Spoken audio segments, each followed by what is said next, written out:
আসসালামু আলাইকুম রহমতুল্লাহি অবরকাতুহু। সম্মানিত দর্শক, বঙ্গবন্ধু শেখ মুজিবুর রহমানকে নিয়ে এখন সমালোচনার কোনো শেষ নেই। যারা এই মুহূর্তে নিজেদেরকে মনে করছেন যে তারা জয়লাভ করেছেন এবং তারা ক্ষমতা লাভ করতে যাচ্ছেন, কিংবা তারা ক্ষমতা পরিচালনার নিয়ামক, তারা প্রায় সবাই সমস্বরে প্রয়াত এই নেতাকে, বাঙালি জাতির এই নেতাকে অনেক অকথ্য, অশ্লীল এবং অশ্রাব্য ভাষায় সমালোচনা করার চেষ্টা করছেন। কেউ কেউ বলার চেষ্টা করছেন যে তার কোনো সাহসই ছিল না, তিনি কাপুরুষ ছিলেন। অনেকে বলার চেষ্টা করছেন যে 1971 সনে তার কোনো ভূমিকাই ছিল না, তিনি মুক্তিযুদ্ধ চাননি এবং মুক্তিযুদ্ধ না চাওয়ার কারণে তিনি পাকিস্তানে পালিয়ে গিয়েছেন এবং এই পালানোকে বৈধতা দেওয়ার জন্য তিনি নিজে পাকিস্তান কর্তৃপক্ষ, বিশেষ করে বাংলাদেশে যারা দায়িত্বরত ছিল ওই সময়টিতে, সেনাবাহিনীর যারা কর্তা, তাদেরকে টেলিফোন করে বলেছিলেন আমাকে গ্রেপ্তার করো। এ সকল কথা আলোচিত হচ্ছে। বিশেষ করে বঙ্গবন্ধুর যে ঘনিষ্ঠ জন হিসেবে পরিচিত, এবং বলা হয়ে থাকে যে বাংলাদেশের মুক্তিযুদ্ধে শহীদ তাজউদ্দিন আহমেদের ভূমিকা অবিস্মরণীয়, এবং তাজউদ্দিনের জায়গায় অন্য কেউ হলে এই মুক্তিযুদ্ধের সময় আমাদের যে ডিফিকাল্টিসগুলো ছিল এগুলো অনেক অনেক বাড়ত। এজন্য বঙ্গবন্ধুর সঙ্গে সঙ্গেই দ্বিতীয় যে ব্যক্তির নাম মহান মুক্তিযুদ্ধে আসে গৌরবজনক নেতৃত্বের ক্ষেত্রে, পলিটিক্যাল নেতৃত্বের ক্ষেত্রে, তিনি অবশ্যই তাজউদ্দিন আহমেদ।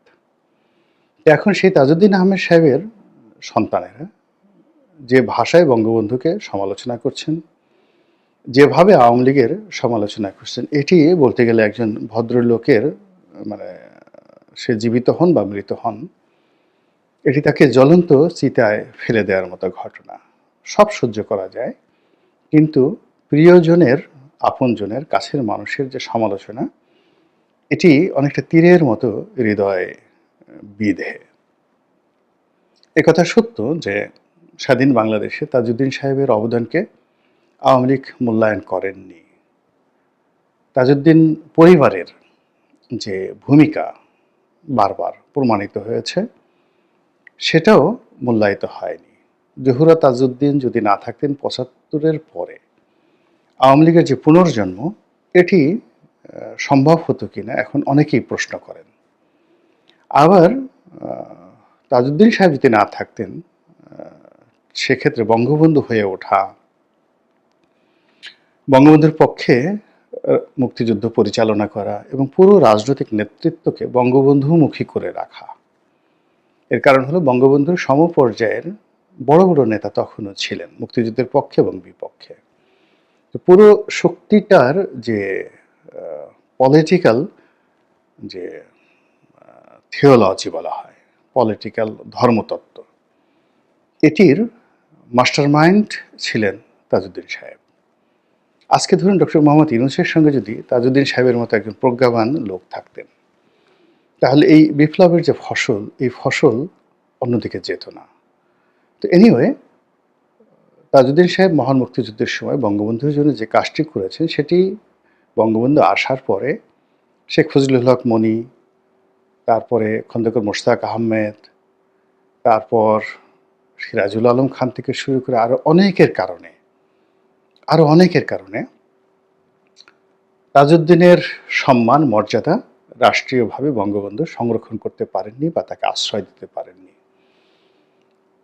কিন্তু তাকে অসম্মান কখনো তিনি করেননি। তার দরজা, বঙ্গবন্ধুর দরজা কখনো বন্ধ হয়নি, এবং তাদের মধ্যে বন্ধুত্বের সম্পর্কটা শত্রুতার সম্পর্কে যায়নি। তো শেখ হাসিনা এই জিনিসটা রেখেছেন। বলতে গেলে সোহেল তাজকে তিনি যদি হিংসে করতেন তাজউদ্দিন সাহেবকে, তাহলে তো সোহেল তাজকে আমেরিকা থেকে এনে মনোনয়ন দেওয়ার কথা না। আবার যখন সোহেল তাজ পদত্যাগ করলেন, তখন তাজউদ্দিন সাহেবকে, যাকে বলা হয় স্মরণে যদি তিনি না রাখতেন কিংবা তাকে যদি অপমান করা তার বাসনা থাকতো, তাহলে রিমি আপাকে এনে সেখানে নমিনেশন দেওয়ার কোনো প্রয়োজন ছিল না। এবং বলতে গেলে তিনি নিজে প্রধানমন্ত্রী হয়ে তাদের বাসায় গিয়ে রিকোয়েস্ট করে সেই সোহেল তাজের যে আসন সেখানে তাজউদ্দিন সাহেবের মেয়েকে মনোনয়ন দিয়েছিলেন এবং শেষ দিন পর্যন্ত তিনি সেই দায়িত্বে ছিলেন। তো এটা হয় কি যে বিতর্ক করা যায়, কিন্তু সীমাবদ্ধতা দেখতে হবে। আমি অমুকের পুত্র, অমুকের কন্যা, ইটস ওকে, কিন্তু রাজনৈতিকভাবে মন্ত্রী হওয়ার জন্য, এমপি হওয়ার জন্য, দলীয় পদ পদবি সংরক্ষণ করার রাখার জন্য বা অধিকার করার জন্য যে ধরনের যোগ্যতা দরকার, সেটি যদি কারোর মধ্যে না থাকে, তাহলে ইচ্ছা করলেই কেউ কাউকে ওখানে বসাতে পারে না। তো এনিওয়ে, যে কোনো কারণেই হোক না কেন, বঙ্গবন্ধু পরিবারের প্রতি বা বিশেষ করে শেখ হাসিনার প্রতি তাজউদ্দিন সাহেবের পরিবারের একটা ক্ষোভ ছিল এবং সেই ক্ষোভটি এই সময়টিতে এসে এতটা মারাত্মক আকার ধারণ করেছে, যা কিনা বঙ্গবন্ধুর যারা আজীবন সমালোচক তাদেরকে তাদের যে ক্ষমতা, সমালোচনা করার ক্ষমতা, গালি দেওয়ার ক্ষমতা, ক্রোধ দেখানোর ক্ষমতা 100 গুণ বাড়িয়ে দিয়েছে।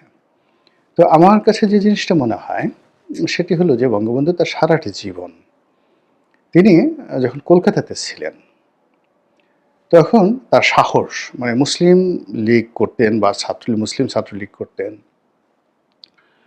তখন পুরো কলকাতাতে তার সাহসের জন্য, সেটা আপনি ক্যাডার বলেন, গুন্ডা বলেন, মাস্তান বলেন, পলিটিক্যাল অ্যাক্টিভিস্ট বলেন, ঢাকা বিশ্ববিদ্যালয় যেমন একটা সময় হেমায়েতুল্লাহ রঙ্গ সাহেবের সাহস, তারপরে সানাউল হক নিরু সাহেবের সাহস, এগুলো কিংবদন্তিতে পরিণত হয়েছে। তদ্রূপ কলকাতাতে বাঙালি মুসলমানদের মধ্যে বঙ্গবন্ধুর সেই মানে স্বাধীনতা উত্তর সময়, আপনি চিন্তা করুন যে দেশ ভাগ হলো 47 সনে, তো আপনি 46 সন পর্যন্ত চিন্তা করেন। যদি 1920 সনে বঙ্গবন্ধুর জন্ম হয়, 46 সনে তার বয়স কত? 26 বছর। এই 26 বছরের মধ্যে কলকাতা কেন্দ্রিক যে যত বড় বড় রাজনীতিবিদ আছেন, মুসলিম লীগ এবং কংগ্রেস, তাদের সবাই কিন্তু এই 26 বছরের এই যুবককে চিনতেন। এটা সাহস না থাকলে কখনোই তাকে চেনা যায় না। মারামারি বলেন, কাটাকাটি বলেন, ওনাকে সবাই কাছে টেনেছেন। আবুল হাশিম টেনেছেন, হোসেন শহীদ সরওয়ার্দী টেনেছেন, ওনাকে কাছে পেতে চেয়েছেন শেরে বাংলা ফজলুল হক। একজন কাপুরুষকে কখনই এভাবে কেউ কাছে টানে না 26 বছর, 25 বছর, 21 বছর বয়সে। তার যারা ওই সময়টিতে তিনি পড়াশোনা করেছেন, যে হোস্টেলে থেকেছেন, বেকার হোস্টেলে থেকেছেন, সব জায়গাতেই তিনি ইতিহাস তৈরি করেছেন। তার বেকার হোস্টেলে তিনি যারা রুমমেট ছিলেন, তারপরে ইসলামিয়া কলেজে তিনি পড়াশোনা করেছেন, সেখানে শিক্ষক থেকে শুরু করে সবাই তার স্মৃতিচারণ করছেন। কেন? একজন কাপুরুষের, তার তো ইতিহাস 71-এ তৈরি হয়নি বা তাকে কেউ বানানো হয়নি। ইতিহাসটা তো সেই যে তিনি যখন ক্লাস 3-4-এ পড়তেন, 5-6-এ পড়তেন, টুঙ্গিপাড়াতে খেলতে যেতেন, স্কুলে যেতেন, এবং ওই আপনার তার যে জেল খাটার ইতিহাস দেখেন, কত বছর বয়সে তিনি প্রথম জেল খেটেছিলেন। এটি কোনো হঠাৎ গজিয়ে ওঠা নেতার পক্ষে কিংবা অস্থির চিত্ত কোনো মানুষের পক্ষে কিংবা হিংসুটে মানুষের পক্ষে এই গভীরতা, এই বীরত্ব অনুধাবন করা সম্ভব নয়।